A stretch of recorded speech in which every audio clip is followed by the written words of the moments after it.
All right, hello and welcome back. If you are new here, my name is Scar. I'm an online art student and I am a barista and an illustrator and all kinds of things. But today we're going to talk about my watercolor course that I took for the summer.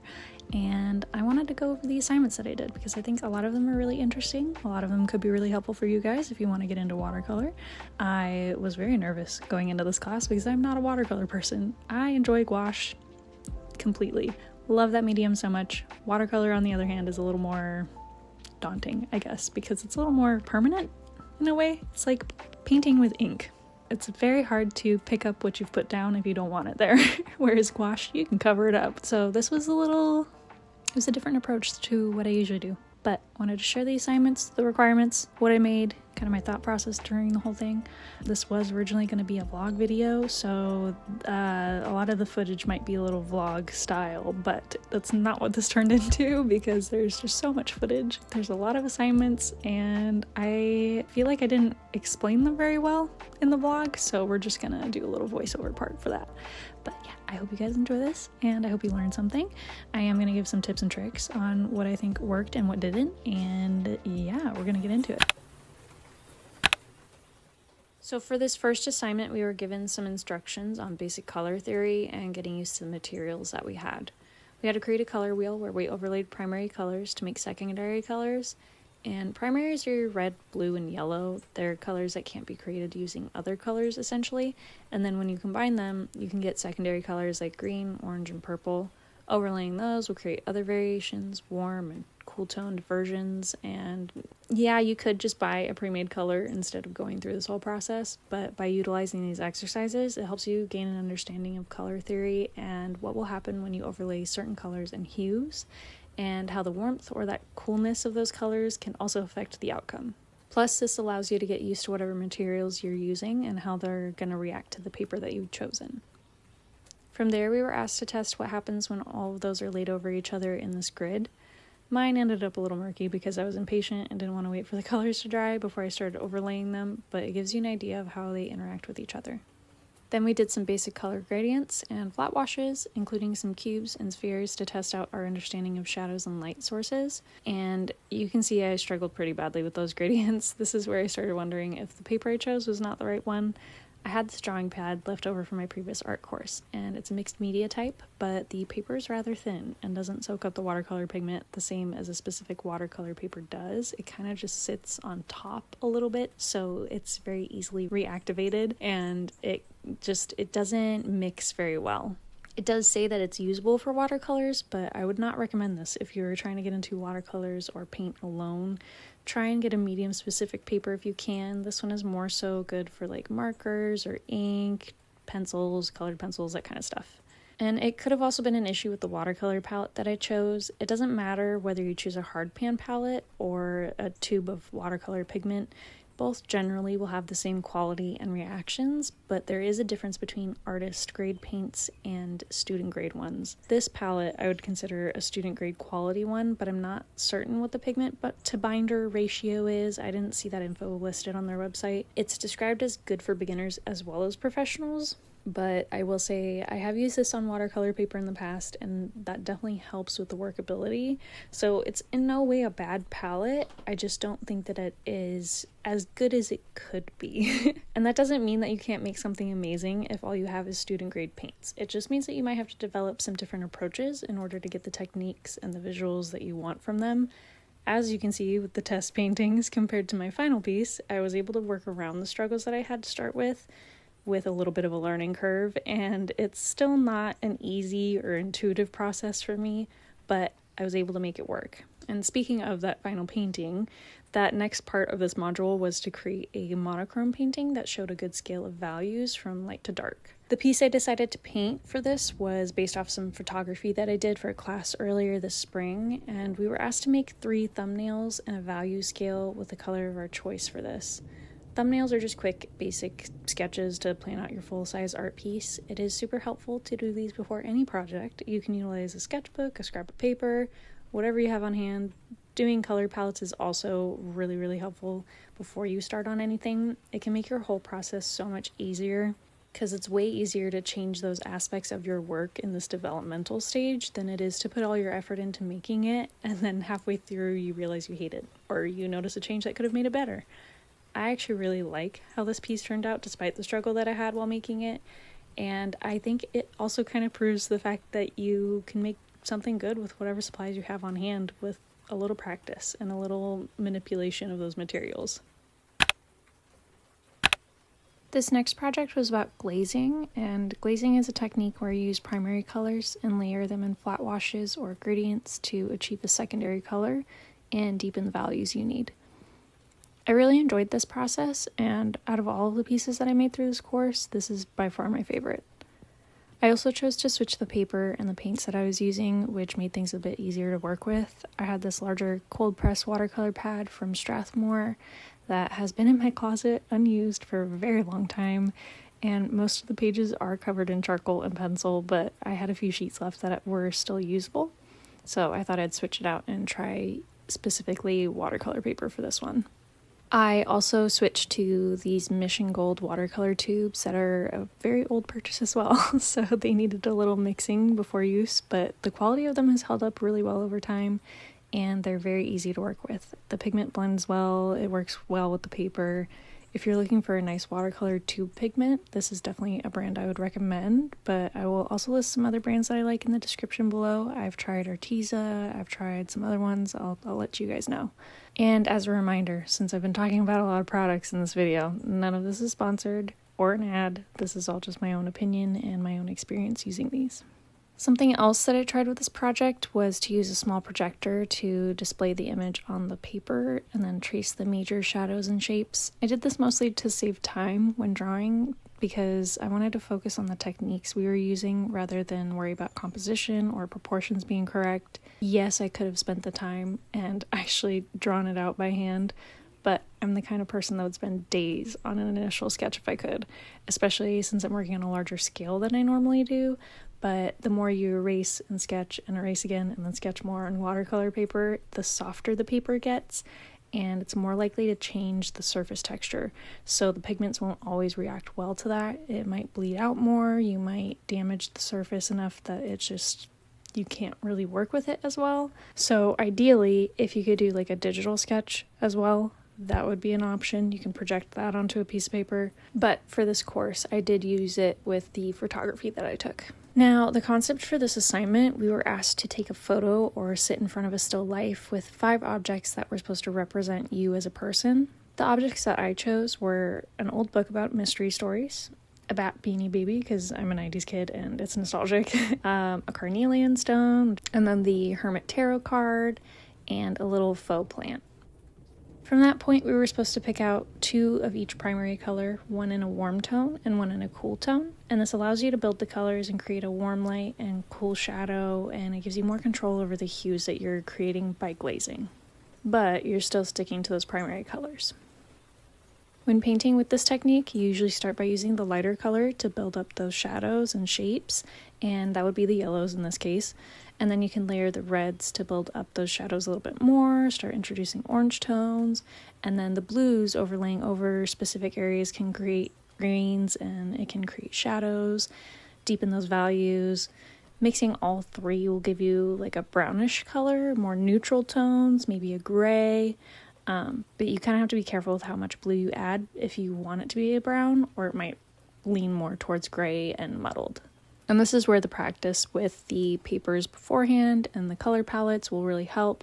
Learn your materials, learn how they react to each other, do test patches. I promise you, have a piece of scrap paper or a scrap piece of watercolor paper next to you so you can just test it before you put it on the actual piece and see if you have maybe too much pigment on your brush, if you need to make it a little bit more watery and a little bit more of a different tone. You know, it's a lot easier to test it first and then fix it before you put it on the final piece and then realize, uh-oh, I put down the wrong color, or oh, this did not mix well with the color underneath, you know? So testing beforehand, very, very helpful. So for Module 3, we were asked to make 2 paintings, one of which was using an analogous color palette, and analogous just pertains to the colors that lay next to each other on the color wheel, It can be anywhere from 2 to 5 colors, and I chose to work with 3 for this painting. And then the other painting that we had to make was using an expressive palette, which basically just means the colors chosen have some feeling or emotion attached to them. You're being more representational rather than recreating a photo reference exactly color-wise. For both of these, we needed to use a wet-on-wet technique, and honestly, I had a very difficult time with that, and I don't feel like I mastered it at all. These are by no means a good representation of this technique. It refers to applying wet paint on a surface that's already wet and allowing those colors to kind of blend together on their own on the page and create kind of a soft organic edge and just letting that pigment do the work for you kind of thing. I tend to have a much more structured approach with paint, so this technique was very, very difficult for me to commit to. I kept going back to my usual style and my usual techniques, and the end result definitely shows. I was also unfortunately fighting this paper a little bit. Some of the pages that were left over from this watercolor pad must have been damaged at some point, or the texture of the left side is just wrong. There's something going on where every time I put paint on it, the surface was just a little too soft.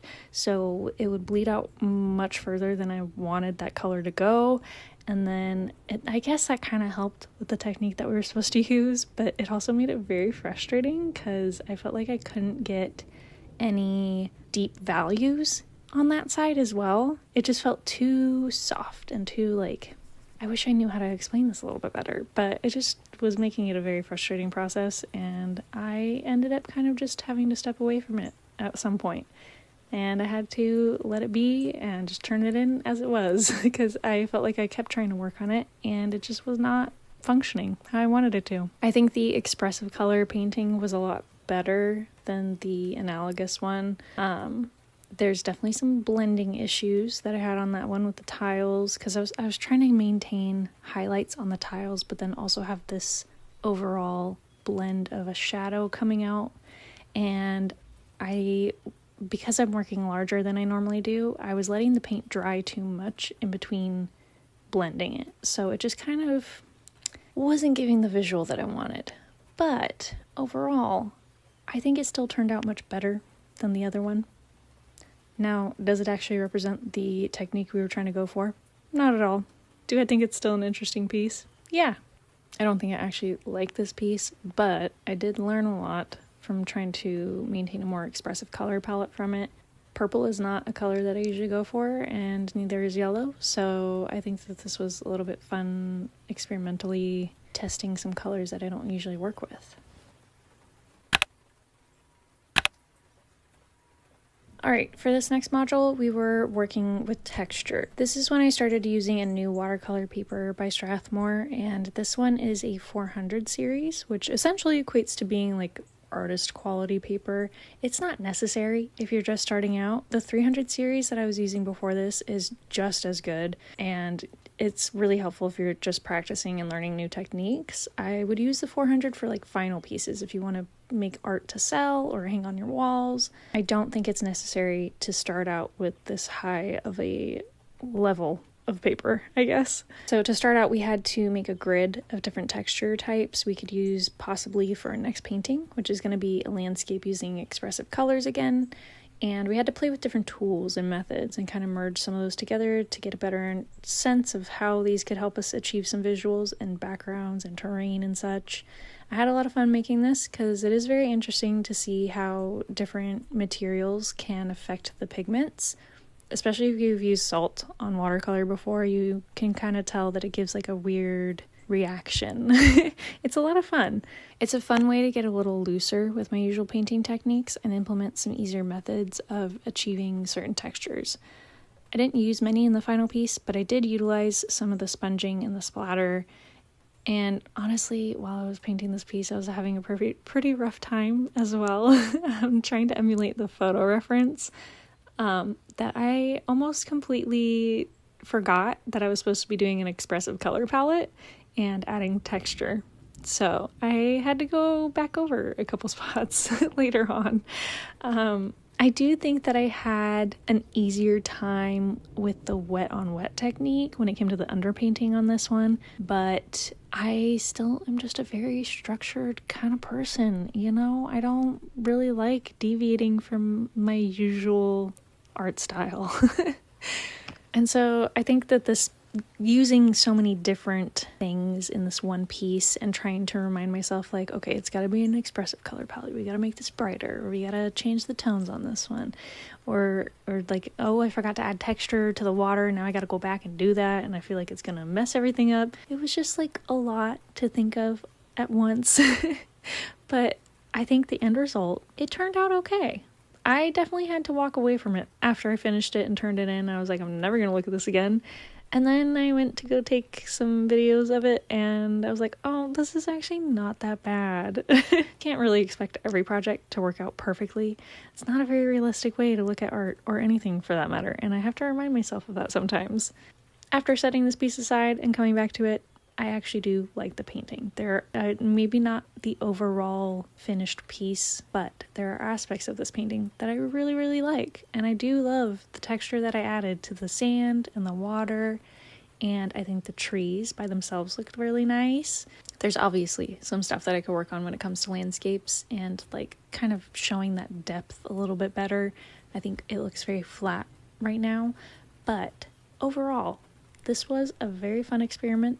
I learned a lot from it, and there's stuff that I can pull from this to use for future pieces, and I feel like that's the most important part. Alright, so this next assignment was a little more loose on the requirements. We just had to create a piece around 5 to 10 views of something, and that theme could either revolve around a memory or a place, a singular object, whatever we could creatively kind of come up with. I was having a hard time thinking of ideas for this because I've kind of struggle a little bit when it comes to vague themes like that, or like, I don't know, the inspiration has to come from somewhere, and I feel like if I'm trying to draw it from my brain just spontaneously, I have a really hard time with it. So I was perusing Pinterest, as we all do, you know, and I've been previously looking at vintage tiles for another project that I want to do for Patreon. For August, I wanted to make like a celestial vintage tile kind of sticker sheet and phone background, and so those kind of started popping up on my feed, and I was like, oh, you know what? Wouldn't it be cool to attempt a watercolor project where I just did some vintage tiles? And so I kind of picked some in a specific color palette of like greens and browns, and I love it. My favorite is definitely the little bugs. I love them. And I feel like I also managed to kind of fine-tune the wet on wet technique in this one. Definitely was utilizing it a lot more, and you can definitely tell in the tiles it really helps with like that glassy kind of look, and it really helped with the overall feel of the piece. I still really love structured pieces, obviously that will always be my go-to, but this one definitely gave me a lot more confidence in that style, in that technique, in using watercolors a little bit more confidently. I can't say this enough. Practice makes perfect. I feel like everyone says it, and it kind of just goes over people's heads, which is fine. You know, sometimes you gotta figure out a way that you can learn it on your own. That's fine. I think a lot of times I stop myself from trying new techniques and new styles because I want to be good at it immediately, and that's not realistic at all. So I am very happy that I was able to kind of push through and try it again and figure out a good space for it, or like a good comfortable method that I could continue to use in future projects. I think the only part of this painting that I'm kind of a little upset with is the dandelion portion. I think that could have been a little bit less harsh in some of the lines that I was using to kind of help make it all cohesive. But other than that, this is actually one of my favorite pieces, and I'm thinking about doing a watercolor piece for Patreon now because of it. Okay, so our last project, the final project that we had to do, was 2 paintings, and they had to revolve around a theme of our choice. They just had to connect to each other in some sort of way, whether that's thematically or colors. They needed to show a collective understanding or utilization of some of the techniques that we learned throughout the course as well. So basically, it's an example of our growth throughout this course. It took me a while to figure out what I actually wanted to paint for this. There's a lot of other things going on during this time, and I left it to the last couple of days to finish, which was not my best decision. But I think the end result turned out okay. There's definitely some changes I would make on it now, looking back. I had originally intended for it to be fully red, but I thought that the spider webs and the red color might give a little too much Spider-Man, and I didn't want that. So I changed it to blue as like a last minute idea. And then it ended up looking very icy, which I guess in a way kind of adds to the emotional aspect of this painting. I was trying to do like a visual representation of anxiety or just like a kind of inner turmoil, I guess. I didn't really have like a solid idea.